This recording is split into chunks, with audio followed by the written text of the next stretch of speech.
ఈ CVR method farming లో నాకు అనువున సహాయ సహకారాలు ఇచ్చినటువంటి నాన్నగారు వేటగిరి మల్లికార్జున గారు అయితే ఏమి, బాబాయ్ వేటగిరి పోలయ్య అయితే ఏమి, కొమరగిరి దుర్గారావు అయితే ఏమి, కౌటూరు వెంకయ్య అయితే ఏమి, ఎండ్ల వెంకయ్య అయితే ఏమి, ఇలా ఎంతో మంది చెప్పుకుంటూ పోతే ఎంతో మంది, వాళ్ళందరికీ పేరు పేరున ప్రత్యేక కృతజ్ఞత తెలుపుతున్నాం. వచ్చే నెల నుంచి కొత్త రైస్ రాబోతా ఉంది. ప్రతి ఒక్కరూ కొంటారని సంతోషంగా ఆనందంగా ఇంట్లో కుటుంబ సభ్యులతో ఆనందంగా భోజనం చేస్తారని కోరుకుంటా ఉన్నాం హర్షత్ విహారం టీం తరఫున. Thank you.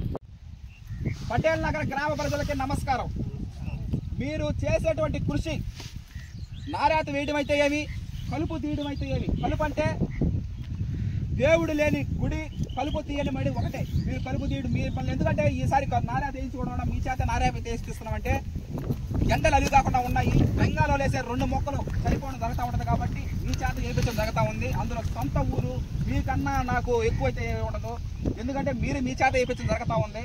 జాగ్రత్తగా నారాత వేయాలి. ఈరోజు చివరి రోజు, ఈ రోజుతో నారాత పరిసమాప్తం అయిపోతుంది. Thank you. వీళ్ళంతా నా సొంత ఊరైనటువంటి పటేల్ నగర్ గ్రామ ప్రజలు. వీళ్ళకి ఏమిచ్చినా రుణం తీర్చుకోలేము. మండే ఎండల్లో కూడా నారాత వేయడం జరుగుతూ ఉంది. మామూలుగా బెంగాల్ వాళ్ళ చేత వేయించేది, కానీ సొంత ఊరు సొంత ప్రజల చేత వేయించడం జరుగుతూ ఉంది. ఈసారి నవంబర్లో మళ్ళీ మనం బెంగాల్ వాళ్ళ చేత RNR 15048 తెలంగాణ సోనా షుగర్లెస్ అనే వరి రకం వేయడం జరుగుద్ది. అప్పుడు మనము బెంగాల్ వాళ్ళ చేత వేయించడం జరుగుతూ ఉంటుంది. నాకు ఊహ తెలిసినప్పుడు అంచి 3వ తరగతిలో హాస్టల్లో వేయడం జరిగింది. Gomati school CBSE. ఆ రోజుల్లో CBSE అంటే గ్రేట్, గొప్ప విషయం. నెల్లూరు గోమతి స్కూల్లో చేర్చడం జరిగింది. 5th class, 3rd class, 4th class అక్కడ చదవడం. తర్వాత 5th క్లాస్ సుమేధ విడవలూరులో చదవడం పూర్తయింది. 6th class to 10th class Ratnam school పిడతాపోలూరులో విద్యాభ్యాసం పూర్తి చేయడం జరిగింది. ఎంతో మంది స్నేహితులు ఇంటర్మీడియట్ నారాయణ జూనియర్ కాలేజ్ పిడతాపోలూరులోనే విద్యాభ్యాసం పూర్తయింది. B Tech information technology Mohan Babu కాలేజీలో దాదాపు ఎంతో మంది స్నేహితులు, ఎంతో మంది నాతో పాటు చదువుకున్న నా స్నేహితులందరికీ పంపించలేకపోయినప్పటికీ కూడా కొంతమంది మనకు టచ్లో ఉంటారు. అంటే ప్రతి క్లాస్లో చదువుకున్నటువంటి ఒక 5 మందికి మనం పంపించడం జరుగుతూ ఉంది. నాకు అదే ఆశ. నాతో పాటు చదువుకున్న ఎంతో మంది ఉన్నారు. హైదరాబాద్, విజయవాడ, ఫారిన్లో ఎక్కడెక్కడో సెటిల్ అయిపోయి చేయడం జరుగుతూ ఉంది.